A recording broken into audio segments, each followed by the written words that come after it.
ধন নাই দেবে ধন নাই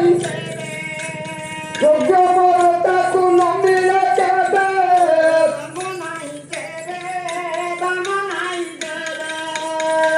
মনে করুন ধনেশ্বর ତମର ଗୋଟିଏ ଭଲ ଝିଅ ଅଛି ତମ ନିଜ କଥା କୁହ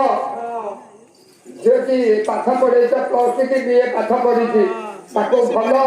ଭଲ ସୁନ୍ଦର ସୁନ୍ଦର ଶାଢୀ ସାୟା ବ୍ଲାଉଜ ସବୁ ଯୋଗେଇ ଦେଇଛ ତା ଖାଇବା ପିଇବା ପରିବେଶ ତମେ ବର ଉପାସରେ ଖାଇବା ପିଇବା ଠିକ ରହିବ ତେଣୁ ସେ ଝିଅ ଚିନ୍ତା କରୁଥିବ ମୋ ବାପାର ଅଛି କି ନାହିଁ ସେ କଣ ଜାଣିଥିବ ନା ନା ମୁଁ ଗୋଟେ ଭଲ ସୁନ୍ଦର ବର ଆଉ ଭଲ ଧନୀ ଘରେ ମୋ ବାପା ମତେ ବିଭା ଦେବେ ତେଣୁ ଏଠୁ ମାୟାଧର ଡକ୍ଟର ମାୟାଧର ମାନସିକ ପ୍ରମାଣ କଲେ କହିଲେ ତା କେବେ ହେଇପାରିବ ନାହିଁ ଧନ ନାହିଁ ଦେବେ ଯୋଗ୍ୟ ବର ତାକୁ ନ ମିଳେ କେବେ ଯଦି ତା ବାପ ମାର ଧନ ଦେବା ପାଇଁ ବଳ ନାହିଁ ଯୋଗ୍ୟ ଉତ୍ତମ ପାତ୍ର ସେ ପାଇପାରିବ ନାହିଁ ଆଉ ତାହେଲେ କୋଉମାନେ ଉତ୍ତମ ବର ପାଇବେ ଇଏ ଧନବନ୍ତ ଝିଅ ହେଉ କୁରୂପ ଧନବନ୍ତ ଝିଅ ହେଉ କୁରୂପ ହେଉ କୁରୂପ ହେଉ କୁରୂପ ହେଉ ଧନବନ୍ତ ଝିଅ ହେଉ କୁରୂପ ନିନ୍ଦା କରୁ ସେ ଜପ ତୁ କେ ଉତ୍ତମ ପତି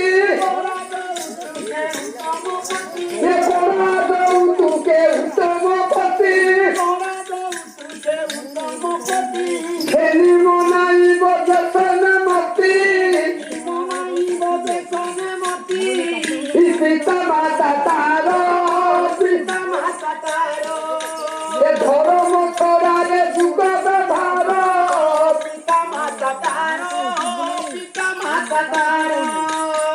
ଲକ୍ଷ୍ୟ କରିବେ ସଦନ ମଣ୍ଡଳୀ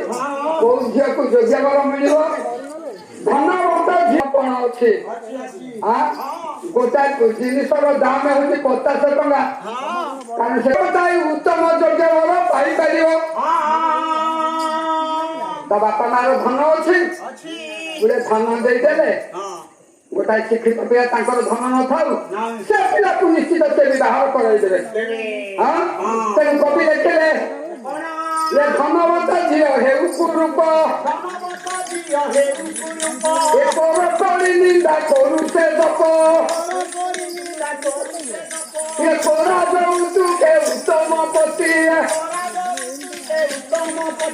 ଘେନି ମନ